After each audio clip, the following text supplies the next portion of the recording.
And guess who's here to overanalyze a less than 20-second teaser trailer? We finally got our first look at what Xenoblade 3's extra story is going to have in store, and while it wasn't particularly long, it gave diehard fans like myself a lot to speculate and chew on, and I wanted to get my thoughts out as there's a lot of implications on what we could potentially see. But before we get started, if you enjoy this video and my other Xenoblade content, make sure to like and subscribe as well, as it definitely helps a lot. Let's get initial reactions out of the way. Shulk and Rex's older designs look fire. I'm absolutely loving how they're aging up my boys, and I'm excited to see more mature takes on their characters. Shulk doesn't visibly look too much older, but you can absolutely hear it in his voice, and the drip between the Monado Rex and his new cape make him look so good. And can we talk about the insane glow up that my boy Rex got? As someone who clowned on him for years for his lack of drip, I'm hereby revoking that clown license of his, because oh my gosh is he making up for it now. And have you seen the bags under his eyes? Homeboy looks like he's been through it. I know some people were upset that the base game didn't really have much in terms of old characters coming back, expecting somewhat of a Xenoblade All-Stars, but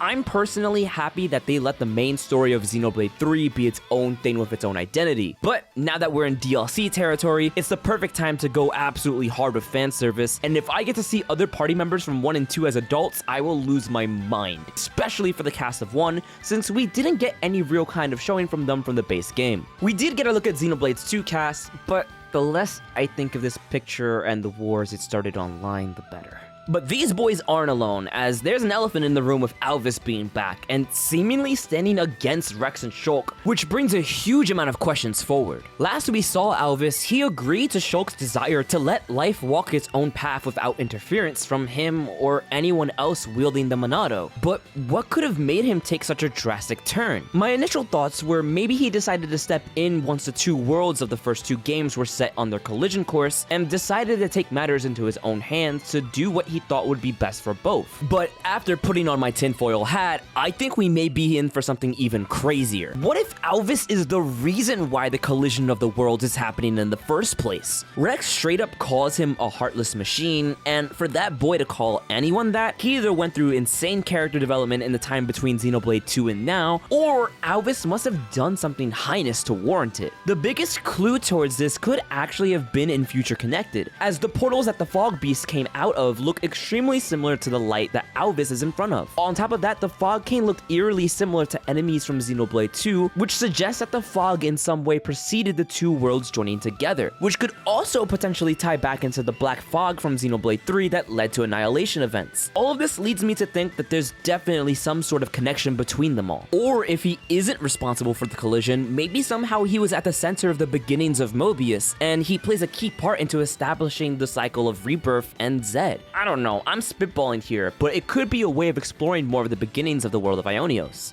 It's also interesting to note that despite wielding both the Aegises, Rex doesn't seem to have Pyra and Mithra around. Alvis potentially doing something to them could have given Rex more than enough reason to be hostile towards him, but part of me also knows that if they have new, older designs, the internet would be set on fire. So they're definitely waiting for that to be a big reveal. Him dual-wielding the Aegises is also extremely similar to Vandam and how he used his blades, meaning we may actually get payoff in some way where Rex sacrifices himself in the same way that Vandam did by fusing himself with his blades. It's also interesting to note that Alvis's wings also look similar to how Zanza did at the end of Xenoblade 1, which feels like it could be more than just an aesthetical nod. Another big thing though is that we still can't say for sure when this is all taking place. It could be leading up to before the worlds merging, but I was under the impression that based on how Melia and Nia talked about their past friends, that Shulk, Rex and co had passed long before the 2 worlds had merged. But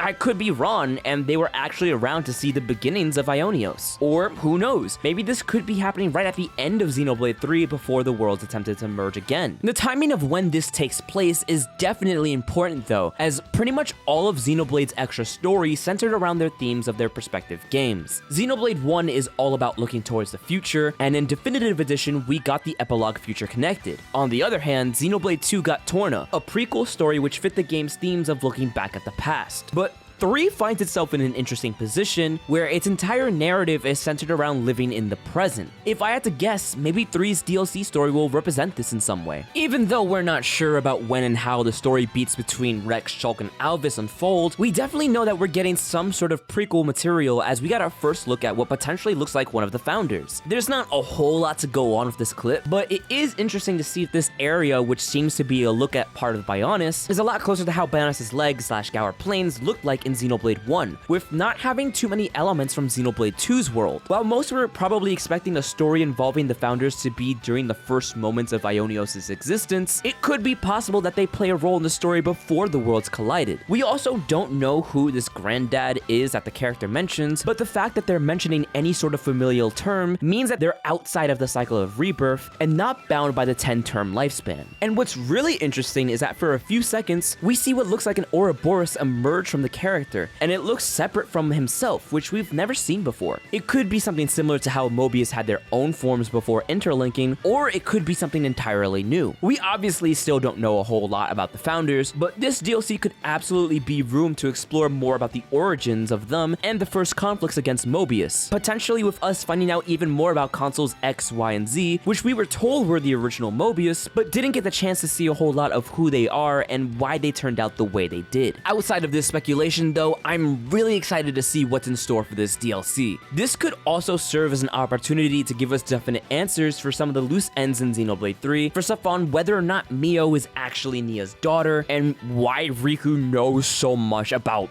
everything. But what are your thoughts about Xenoblade 3's DLC, and what are you excited to see the most? Let me know in the comments below, and also let me know what other topics you'd want to see me talk about when it comes to Xenoblade. If you want to hear more of my thoughts, check out my videos on my analysis of the game and its themes and story, as well as my video on its music. I'll definitely have a lot more thoughts as we find out more about Xenoblade 3's DLC, so if you want to hear those in the future, make sure to subscribe as well.